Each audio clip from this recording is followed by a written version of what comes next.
Hello everyone, मैं प्रियंका आज के इस नए ब्लॉग में आपका हार्दिक स्वागत करती हूँ। हार्दिक अभिनंदन। मैं बहुत अच्छे से हूँ दोस्तों, और आई होप कि आप सब लोग भी बहुत अच्छे से होंगे। दोस्तों, मेरे बहुत से यूट्यूबर ने मुझे बोला कि आप रोज डेली व्लॉग नहीं बनाती हैं, तो आप डेली व्लॉग बनाने की कोशिश कीजिए। तो दोस्तों, मतलब मैं क्या बनाऊँ, मैं इस चीज़ को लेके बहुत ज़्यादा वो थी कि एक ही चीज़ बार बार दिखाना मुझे भी अच्छा नहीं लगता, आप भी बोर होते होंगे।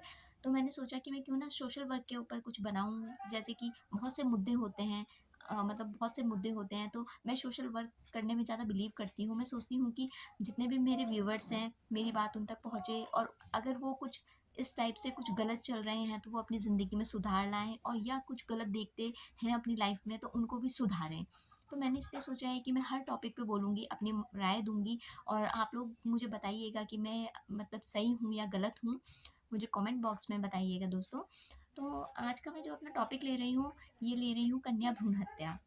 दोस्तों, कन्या भ्रूण हत्या यानी एक औरत की ज़िंदगी में माँ बनना बहुत इम्पोर्टेंट होता है, और बहुत गर्व की बात होती है कि ये अपॉर्चुनिटी औरतों को ही दी गई है। तो औरतों के अंदर जब बच्चा आता है और जब वो बेबी ग्रो करता है, तो उसका अल्ट्रासाउंड की तकनीक के द्वारा उसका लिंग चेक किया जाता है। अगर वो लड़की है, तो आज भी हमारे कुछ बुद्धिजीवी लोग हैं, जो लोग लड़कियों को मतलब ऐसा समझते हैं कि हमारे लिए बोझ है। ठीक है, लड़कों के अकॉर्डिंग कि लड़का तो घर का वंश बढ़ाता है, और लड़कों से ही मतलब ये सृष्टि है, और लड़कियां तो कुछ नहीं है। पर दोस्तों, ऐसा कुछ नहीं है। लड़कियां हैं तो सब कुछ है, क्योंकि लड़के भी माँ के थ्रू ही होते हैं। ठीक है, लड़कियां ऐसी आज कोई भी फील्ड में आप देख लीजिए, कोई भी ऐसी जगह नहीं है जहाँ पे लड़कियां नहीं पहुँच पाती हैं। ठीक है दोस्तों, तो ऐसा होता है कि आज के बहुत सारे गाँव में, बहुत जगह पे मैं देखती हूँ, ये मैं खुद अपने एरिया में भी देखती हूँ कि लड़कों को देख के बहुत ज़्यादा लोग मतलब बहुत ज़्यादा वो हो जाते हैं, कॉन्शियस हो जाते हैं, और लड़कियों के लिए इतना कुछ वो नहीं करते। लड़की हुई है तो वो बस बोझ है, और उनकी शादी-वादी करनी है, और उन्हें ठीक-ठाक एजुकेशन देके उन्हें घर अपने भेज देना है। बाकी शादी के बाद कोई उनकी खैर खबर नहीं लेता है। अगर वो दुखी है या सुखी है, कोई मतलब नहीं होता है माँ-बाप को। तो दोस्तों, ये गलत होता है। अगर आप अपनी बेटी को अगर अगर वो पैदा होती है, सबसे पहले तो आप उसकी खुशियाँ मनाइए कि आपके घर में मतलब कन्या हुई है। क्योंकि दोस्तों, कन्या भी बोलते हैं, आपको मैं एक बात बता देती हूँ, लड़के तो भाग्य से हो जाते हैं, पर जो लड़कियाँ होती हैं, वो सौभाग्य से होती हैं। भगवान उन्हीं को लड़कियाँ देते हैं जो उन्हें पालने में सक्षम होते हैं। ठीक है दोस्तों, तो आप ये मेरी बात माइंड में एकदम सटीक बैठा लीजिए कि लड़कियां, अगर ये नहीं कि नवरात्रे चल रहे हैं तभी आप लड़कियों की घर में कन्या जमाई कर रहे हैं, उनको आप पूज रहे हैं, उन्हें आप लक्ष्मी का रूप बता रहे हैं। अगर माना अ, वसंत पंचमी हुई तो आप उनमें आप सरस्वती माता को देख लेते हैं। ऐसा नहीं होना चाहिए दोस्तों, सेल्फिश इंसान को बिल्कुल नहीं होना चाहिए। हम हमेशा अपने फ़ायदे के लिए हर किसी को क्यों देखें?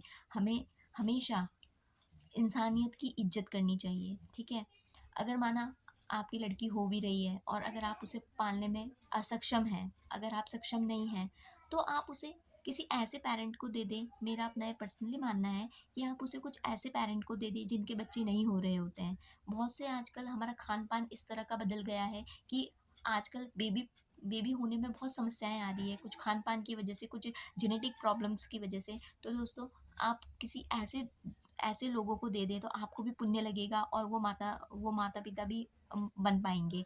तो हम अगर कुछ ऐसी कभी ज़िंदगी में ऐसी कंडीशंस में फंस जाते हैं कि हमें दूर दूर तक कोई रास्ता नज़र नहीं आता है, तो दोस्तों, उस पर हम सोच विचार करके सोच विचारें। आप एक बात को 100 बार सोचे समझे तब जाके अपना डिसीजन ले ली। ये नहीं कि गर्मा गर्मी में, लड़ाई झगड़े में और आप ये सब चीज़ें गलत डिसीजन ले लें। क्योंकि दोस्तों, मैं आपको ये बताती हूँ कि हमारे उधर भी, मेरा जहाँ मायका है, वहाँ पे भी अभी 2-4 साल पहले की बात है, वहाँ पे भी एक छोटी-सी बच्ची पाई गई थी। तो अ, वो बच्ची रात को कोई छोड़ के चला गया, इतनी नन्ही सी जान, वो पैदा हुई हुई थी, और मतलब उसकी एक उंगली भी, हाफ फिंगर उसकी कट गई थी। यानी ऐसा हो सकता है कि किसी चूहे ने खा दी हो, या किसी चीज़ से मतलब उसका कुछ हो गया था, आधी फिंगर उसकी नहीं थी। वो तो अच्छा हुआ कि रात को डॉगी वॉगी वहाँ नहीं घूम रहे थे, क्योंकि उसने अपनी ज़िंदगी शायद अच्छे ढंग से बितानी होगी। सब अपनी किस्मत लेके आते हैं दोस्तों। भगवान जब इस धरती पे हमें भेजता है, तो कुछ ना कुछ रीज़न से भेजता है, किसी ज़िंदगी की सुधार करवाने में भेजता है। ठीक है ना? तो उस बच्ची के साथ ये हुआ कि फाइनली सुबह जब सबने देखा कि यार ये तो छोटा सा नवजात बच्चा है, तो उसको डॉक्टर के पास, लकीली वो बच भी गई। और दोस्तों, उसको किस दूर हॉस्पिटल में किसी सर्जन थे, कोई डॉक्टर थे, उन्होंने उसे अडॉप्ट कर लिया। तो मतलब उस लड़की की तो किस्मत ही बदल गई कि मतलब आप ये लगा लिए कहाँ वो लड़की पड़ी थी और वो कहाँ से कहाँ हो गई। आज उसकी एजुकेशन से लेके हर चीज़ में इतनी वो निपुण है। उसकी न्यूज़ भी आई थी, आपने भी सुना होगा शायद। हम छोटी-मोटी ऐसी न्यूज़ नहीं पढ़ पाते हैं क्योंकि आजकल सबके घर में टीवी है। पहले तो समाचार थे तो हम पहले तो न्यूज़पेपर आता था, तो हम लोग न्यूज़पेपर में रीड कर लेते थे कि हाँ, हमारे प्रदेश में ये हुआ है, ये हुआ। आजकल तो हम टॉप की न्यूज़ देखते हैं, पूरे देश और दुनिया की देखना पसंद करते हैं। अपने एरिया की तो बहुत कम ही हम देख पाते हैं। तो दोस्तों मैं ये बोलती हूँ कि देखिए, अगर आपके घर में भी बेटियाँ हैं तो उसकी प्लीज़ रिस्पेक्ट कीजिए। उसके हर निर्णय में आप उसका सपोर्ट कीजिए। अगर वो कुछ बनना चाह रही हैं, अपने पैरों पे खड़ा होना चाह रही है, मैंने मैंने ये चीज़ भी देखी है कि जब लड़कियाँ अपने पैरों पर जब खड़ी होती है, जब किसी-किसी चीज़ में जनरेशन गैप आ जाता है माता-पिता और ह बच्चों के बीच में, तो वो अलग वे में जाने की सोचती है, अच्छे वे में ही अपने करियर की, तो उस टाइम माँ-बाप उसकी शादी के बारे में सोच लेते हैं कि नहीं, शादी करके ये सेटल हो जाए, बस यही, बस हमें अपने सर से बोझ हटाने वाली बात है। नहीं दोस्तों, अगर आपके घर में बेटी है तो मेरी पर्सनली ये है कि आप उस बेटी को पहले उसके मन की इच्छा जानें। ठीक है, आप उसको पढ़ाएं लिखाएं, उसके पैरों पर उसे खड़ा करें। उस वो कुछ बन जाएगी दोस्तों तो रिश्ते तो खुद चल कर आएंगे। ठीक है, आपको कहीं जाने की ज़रूरत भी नहीं होगी। और आप उसे कभी भी बोझ ना समझें। आपकी 2 बेटी है, 3 बेटी है, 4 बेटी हैं, कोई बात नहीं, आप अपने आप को लकी समझिए क्योंकि सब अपना नसीब लेके आते हैं, ज़िंदगी भर वो आपके साथ नहीं रहेंगी। अगर उसकी इन फ्यूचर मैरिज भी हो जाती है तो आप लोग उसकी पूरी ज़िम्मेदारी निभाएँ, उसके घर पे समय-समय पर जाएँ। मैंने भी बहुत जगह गाँव में देखा है कि शादी करने के बाद इतना कोई कॉन्टैक्ट नहीं रखते हैं। पर दोस्तों ऐसा नहीं है, आप अपनी बेटियों को जाकर देखें कि उसे कोई दुःख तो नहीं है, तकलीफ़ तो नहीं है, तो वो आपका ही बच्चा ना दोस्तों।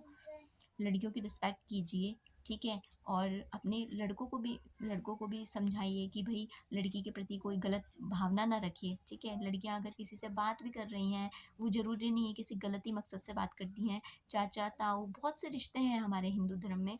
हम किसी न किसी से अगर बात भी कर रही हैं लड़कियाँ, तो उनको आप गलत नज़रिए से ना देखें कि यार ये क्यों बात कर रही है? क्योंकि दोस्तों बात जैसे लड़के करते हैं वैसे लड़कियाँ भी करती हैं। इसलिए अपनी बहनों को, अपने माताओं को, हर किसी को रिस्पेक्ट दीजिए। अगर आप रिस्पेक्ट देंगे तो ही आप रिस्पेक्ट पाएँगे।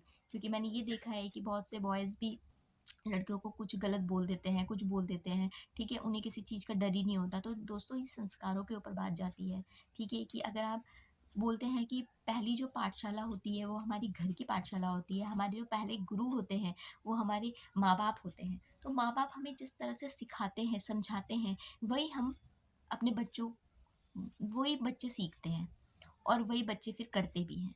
तो दोस्तों मैं तो यही मेरी पर्सनल आपको राय रहेगी कि अगर आपके घर में बेटियां हैं तो प्लीज़ उसकी रिस्पेक्ट कीजिए।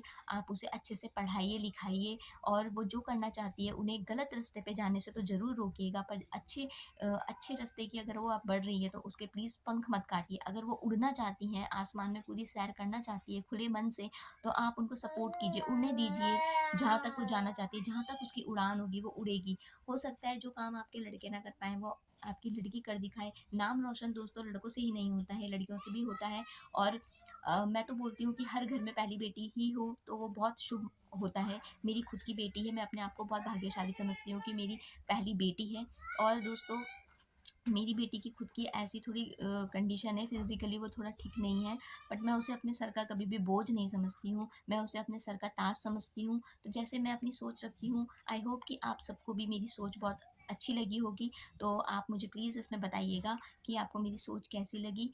फिर मिलते हैं दोस्तों नेक्स्ट टॉपिक पे, देखती हूँ मैं क्या नेक्स्ट टॉपिक बनाऊँगी। और दोस्तों मेरे चैनल को आप प्लीज़ सब्सक्राइब कीजिए, लाइक कीजिए और खूब सारा प्यार कीजिए। और नोटिफिकेशंस का बेल आइकन दबा दीजिएगा, प्रेस कर दीजिएगा।